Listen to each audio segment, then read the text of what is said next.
विफलता का मुख्य कारण क्रोध है। क्रोध हमारी सोचने समझने की शक्ति को नष्ट कर देता है। क्रोध में लिया निर्णय कभी भी उचित नहीं है।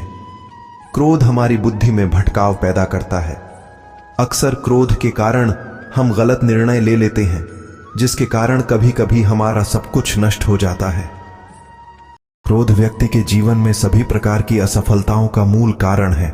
लालच और वासना के अलावा क्रोध ऐसा तीसरा बद्धा कारण है जो हमें नर्क के द्वार की तरफ ले जाता है। क्रोध के कारण आप किसी का बुरा कर पाएं या न कर पाएं, पर आप अपना बुरा यकीनन कर लेते हैं। यदि आप अपने जीवन में सफलता प्राप्त करना चाहते हैं तो मन को शांत रखते हुए क्रोध को दूर करने का प्रयास करना चाहिए। वो करो जिससे मन शांत हो। भगवान कृष्ण कहते हैं, हे अर्जुन, निस्संदेह मन बेचैन है और संयम करना कठिन है, लेकिन यह किसी भी निरंतर जोरदार साधना द्वारा वश में है, जैसे ध्यान, दृढ़ता के साथ और वैराग्य से। मन में उलझन, घबराहट और अशांति नहीं होनी चाहिए। बाहर चाहे कितनी भी बड़ी दुविधा क्यों ना हो, यदि आप अंदर से शांत रहते हैं तो आप उस विपरीत परिस्थिति में भी सकारात्मक ऊर्जा महसूस करेंगे और सही निर्णय ले पाएंगे, जो वांछित लक्ष्यों को प्राप्त करने में मदद करता है। यदि आपको सफल होना है तो ध्यान एक व्यक्ति को सभी दुखों को दूर करने में मदद कर सकता है। ध्यान के द्वारा आपका मन शांत रहता है। अपनी शक्ति को पहचानें। आपके अंदर एक अद्भुत शक्ति है। यह एक सर्वोच्च शक्ति है जो आपको जीवित रखती है। आप कुछ भी कर सकते हो। इस छिपी हुई शक्ति पर हमेशा विश्वास करो। आप जो कर रहे हो उसे पूरे विश्वास के साथ करो। आपके अंदर की शक्ति हमेशा आपको सही बनाने के लिए आपके साथ होती है और आपको अद्भुत चीजें करने की ताकत देती है। कर्तव्यों से कभी दूर मत भागो। कर्तव्यों से दूर भागना सफलता का रास्ता नहीं है, इसलिए हमेशा कर्तव्यों को पूरी लगन के साथ पूरा करें।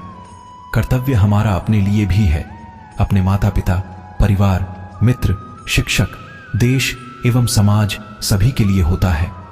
इन सभी के लिए हमारी नैतिकता जो कुछ करने के लिए कहती है वही हमारा कर्तव्य है। बिना अपेक्षा के हमें जो करना चाहिए वही कर्तव्य की श्रेणी में आता है। कभी संदेह मत कीजिए। भगवद गीता के अनुसार एक संदिग्ध व्यक्ति को इस दुनिया में शांति नहीं हो सकती है। संदेह करने वाला व्यक्ति दूसरों पर ही नहीं बल्कि खुद पर भी संदेह करता रहता है और अपने लक्ष्य को कभी भी हासिल नहीं कर पाता। आप जो भी कर रहे हैं उसे पूरे विश्वास के साथ करने से ही आप सफल हो सकते हैं। यदि आपको यह संदेह है कि आप सफल होंगे या नहीं, तो आप अपनी ही सफलता पर संदेह कर रहे हैं। जहां संदेह होता है वहां विश्वास नहीं होता। इसलिए कभी संदेह मत कीजिए, बल्कि अपने आप पर पूरा विश्वास रखकर आगे बढ़िए। डर का सामना करो। डर से बचने का सिर्फ एक ही तरीका है कि उसका सामना किया जाए। यदि आपके अंदर कुछ खोने का डर रहेगा तो आप कुछ भी बढ़ा नहीं पा सकते। किसी भी समस्या का दृढ़ता से सामना करना चाहिए। यह अंदाजा लगाना मुश्किल नहीं है कि अगर कोई डर न हो तो जीवन कितना सुंदर होगा। धार्मिकता के मार्ग पर चलें। महाभारत में एक स्थिति थी जहां अर्जुन दुविधा में थे और वो कृष्ण से पूछते हैं कि क्या वह अपने ही भाइयों के खिलाफ लड़ने के लिए सही हैं। कृष्ण ने उत्तर दिया कि तुम बुराई से लड़ रहे हो, चाहे वे तुम्हारे भाई ही क्यों न हो। बुराई को नष्ट करना सही है। चाहे जो भी परिस्थिति हो, हमेशा धार्मिकता के मार्ग पर चलो। ध्यान करो और अपनी आत्मा से पूछो कि क्या सही है। आपके अंतरात्मा की आवाज भगवान की आवाज होती है। भगवान की आवाज को अंतरात्मा की आवाज के रूप में सुना जा सकता है और यह केवल तब किया जा सकता है जब हम कुछ समय के लिए शांत मन से ध्यान करते हैं। परिणामों की परवाह मत करें। कर्म करना आपका कर्तव्य है। परिणामों की परवाह मत करें। आप आपके कर्म, अपने कर्तव्य को नियंत्रण कर सकते हैं, पर परिणामों पर आपका कोई भी नियंत्रण नहीं है। काम का फल आपका मकसद नहीं होना चाहिए और आपको कभी भी निष्क्रिय नहीं होना चाहिए। हमारे अधिकांशम फैसले तब प्रभावित होते हैं जब हम उनके परिणामों के बारे में ज्यादा सोचने लगते हैं। यदि सिर्फ आप पुरस्कार के बारे में सोचते रहेंगे तो कर्म कैसे कर पाएंगे? इसलिए केवल कर्म करें। जो व्यक्ति परिणामों की चिंता नहीं करता वो कभी भी हार नहीं सकता। परिवर्तन के लिए तैयार रहें। परिवर्तन संसार का नियम है, उसके लिए तैयार रहें।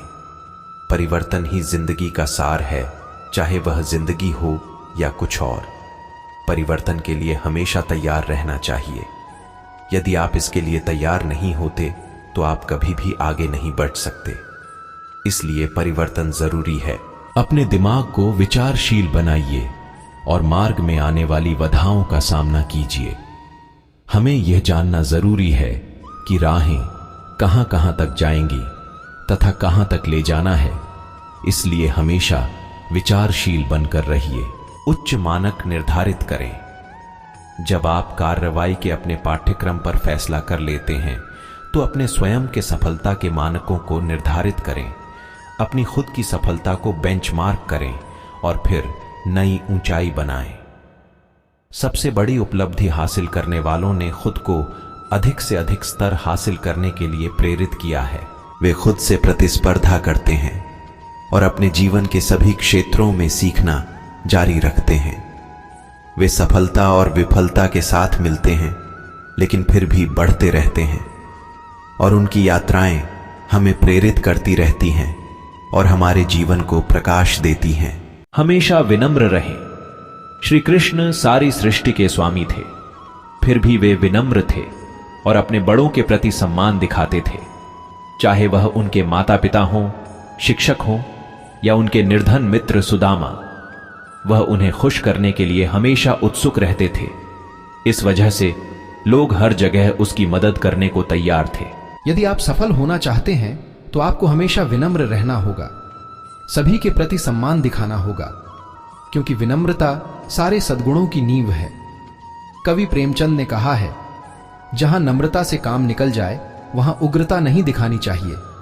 पूर्ण मनुष्य वही है जो पूर्ण होने पर और बड्ढा होने पर भी नम्र रहता हो और सेवा में निमग्न रहता हो। अगर वीडियो पसंद आया हो तो वीडियो को एक लाइक और चैनल को सब्सक्राइब और कमेंट में जय श्री कृष्णा जरूर लिखेगा।